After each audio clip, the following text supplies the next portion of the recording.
তারেক রহমানের বাংলাদেশে ফিরে আসা অর্থাৎ যুক্তরাজ্য থেকে তার বাংলাদেশে ফিরে আসা এবং তার পাশাপাশি বেগম খালেদা জিয়ার বাংলাদেশ থেকে মেডিকেল বোর্ডের সহযোগিতায় বিদেশে যাওয়া কিংবা মা এবং ছেলের সাক্ষাৎ, এই সকল কিছু নিয়ে গত কয়েকদিন কিন্তু সামাজিক যোগাযোগ মাধ্যমগুলোতে বিভিন্ন ধরনের গুজব লক্ষ্য করা যাচ্ছে এবং সেই ধরনের গুজব নিয়ে কিন্তু কিছুক্ষণ আগেও আজ বিএনপির পক্ষ থেকে বারংবারই কিন্তু জানানো হচ্ছে যেন কোনো ধরনের গুজবে কান না দেয় সাধারণ জনগণ। এবং তার পাশাপাশি আজ জানিয়ে রাখতে চাই, কিছুক্ষণ আগে পররাষ্ট্র মন্ত্রণালয়ে পররাষ্ট্র উপদেষ্টা কথা বলেছেন সাংবাদিকদের সাথে এবং সেখানে কিন্তু তিনি সুনির্দিষ্ট করে সুস্পষ্ট করে কয়েকটি জিনিস বলেছেন। প্রথমত, তারেক রহমান এখন পর্যন্ত ট্রাভেল ভিসার জন্য অর্থাৎ যুক্তরাজ্য থেকে বাংলাদেশে আসবার জন্য তার যে প্রত্যয়নটি প্রয়োজন সেইটি কিন্তু তিনি এখনো ভিসাটি অ্যাপ্লাই করেননি, এমনটা কিন্তু পররাষ্ট্র উপদেষ্টা আজ নিশ্চিত করে বলেছেন। এবং তার পাশাপাশি কিন্তু আরেকটি জিনিস বলা হয়েছে যে সরকারের পক্ষ থেকে তাকে সর্বোচ্চ সহযোগিতা করার জন্য কিন্তু পররাষ্ট্র মন্ত্রণালয় যেমন প্রস্তুত রয়েছে, তার পাশাপাশি সরকারের পক্ষ থেকেও তাকে সহযোগিতা করা হবে বলে কিন্তু একটি আশ্বাস দেওয়া হয়েছে। এবং তারেক রহমানের ট্রাভেল ভিসার পাশাপাশি আরও একটি জিনিস নিয়ে কিন্তু প্রশ্ন করা হয়েছিল সাংবাদিকদের পক্ষ থেকে পররাষ্ট্র উপদেষ্টাকে, সেটি হলো তার কাছে পাসপোর্ট আছে কি না এবং তিনি কোন মাধ্যমে আসলে বাংলাদেশে আসতে পারবেন। সেই ধরনের প্রশ্নের জবাবে কিন্তু পররাষ্ট্র উপদেষ্টা আজ আবারও সুস্পষ্ট করে বলেছেন যে তার কাছে কোন দেশের পাসপোর্ট আছে এই ধরনের কোনো সুনির্দিষ্ট তথ্য কিন্তু পররাষ্ট্র মন্ত্রণালয়ের কাছে নেই। ডিজাইন, এলিগেন্স, বিউটি, সেরা পণ্য সবার জন্য জেভিকো। তবে তার পাশাপাশি আসলে আমি জানাচ্ছিলাম আজ গত কয়েক দিন ধরেই কিন্তু অর্থাৎ শুক্রবারের পর থেকেই কিন্তু বেগম খালেদা জিয়ার শারীরিক অবস্থার অবনতি এবং তার শারীরিক অবস্থা নিয়ে কিন্তু সামাজিক যোগাযোগ মাধ্যমগুলোতে বিভিন্ন ধরনের গুজব যেমন রয়েছে, তার পাশাপাশি বিভিন্ন ধরনের মন্তব্যও কিন্তু ভেসে আসছে এবং সেটি নিয়ে বিএনপির পক্ষ থেকে এবং তার চিকিৎসক যে বোর্ডটি রয়েছে সেই বোর্ডের পক্ষ থেকেও কিন্তু বারংবারই বার্তা দেওয়া হচ্ছে। এবং আজ সকালেও কিন্তু তার ব্যক্তিগত চিকিৎসক AZM জাহিদ হোসেন তিনি কিন্তু জানিয়েছেন যে তার শারীরিক অবস্থায় কিন্তু মেডিকেল বোর্ড যেটি গঠন করা হয়েছে এভারকেয়ারে, সেই মেডিকেল বোর্ডের চিকিৎসকদের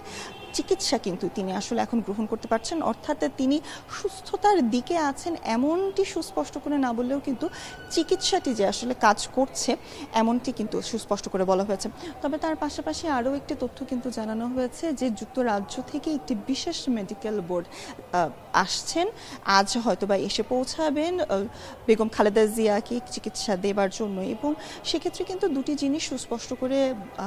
মনে করিয়ে দেওয়া যায়। প্রথমত, যেহেতু বেগম খালেদা জিয়া দীর্ঘ 6 মাসের মতো সময় যুক্তরাজ্যে তিনি চিকিৎসা নিয়ে এসেছেন, সেই মেডিকেল বোর্ডের পাশাপাশি কিন্তু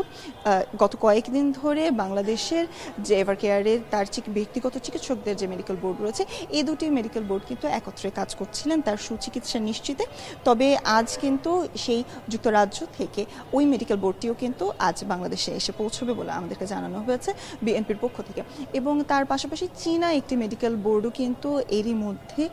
বেগম খালেদা জিয়ার সুস্থতার জন্য কিন্তু তার চিকিৎসার ক্ষেত্রে কিন্তু কাজ করা যাচ্ছে এভারকেয়ারের ডাক্তারদের পাশাপাশি। এবং সেই চিকিৎসকদের সাথে যদি যুক্ত করি বিভিন্ন ধরনের গুজব কিন্তু গত কয়েকদিন ধরে শোনা হচ্ছিল, তিনি ভেন্টিলেশনে আছেন, তার পাশাপাশি তার স্বাস্থ্যের অবস্থা অবনতি হচ্ছে, উন্নতি হচ্ছে, বিভিন্ন ধরনের সামাজিক যোগাযোগ মাধ্যমগুলোতে যে গুজবগুলো ছড়াচ্ছিল এবং তার প্রেক্ষিতে কিন্তু আমরা দেখেছি গত 2 দিন ধরে বিভিন্ন নেতাকর্মীরা যারা রয়েছেন তৃণমূলের তারা কিন্তু ঢাকাতে এভারকেয়ার হাসপাতালের সামনে তারা ভিড় করছিলেন এবং সেক্ষেত্রে কিন্তু দলীয় একটি প্রজ্ঞাপনের মাধ্যমে এবং দলের পক্ষ থেকেও কিন্তু বলা হয়েছে যে এভারকেয়ারের সামনে অর্থাৎ যেহেতু একটি হাসপাতাল এবং হাসপাতালের সামনে ভিড় না করে তার চিকিৎসার জন্য কিন্তু বিভিন্ন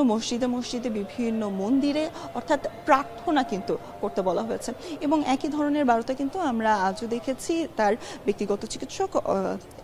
ডাক্তার জাহিদ হোসেনের কাছেও কিন্তু আমরা একই ধরনের বার্তা পেয়েছি। তিনি কিন্তু বলেছেন কোনো ধরনের গুজবে কান না দিয়ে সকল নাগরিককে কিন্তু বিএনপির নেতাকর্মীদের পাশাপাশি দেশবাসীর কাছেও কিন্তু তারা বলেছেন যে বেগম খালেদা জিয়ার সুস্থতার জন্য প্রার্থনা করতে। তবে সেক্ষেত্রে তারেক রহমান তার চিকিৎসার প্রতিনিয়ত খোঁজ রাখছেন এবং তিনি কবে বাংলাদেশে আসছেন, কবে আসছেন না, এই ধরনের যে বার্তাগুলো রয়েছে, গুজবগুলো রয়েছে, সেগুলো আসলে আর প্রচার না করার ক্ষেত্রেও কিন্তু আহ্বান জানানো হয়েছে দলের পক্ষ থেকে, অর্থাৎ বিএনপির পক্ষ থেকে। তবে পররাষ্ট্র উপদেষ্টা অপেক্ষা আসলে আমরা করছি এবং তিনি হয়তোবা আরও সুনির্দিষ্ট করে আমাদেরকে জানাতে পারবেন এবং দলের পক্ষ থেকে, অর্থাৎ বিএনপির পক্ষ থেকেও তারেক রহমান কবে নাগাদ বাংলাদেশে আসছে এই ধরনের কোনো সুনির্দিষ্ট বক্তব্য পাওয়ার আগ পর্যন্ত কিন্তু এই ধরনের গুজব পরিহার করার একটি আহ্বান উপদেষ্টা মণ্ডলীর পক্ষ থেকেও কিন্তু জানানো হয়েছে।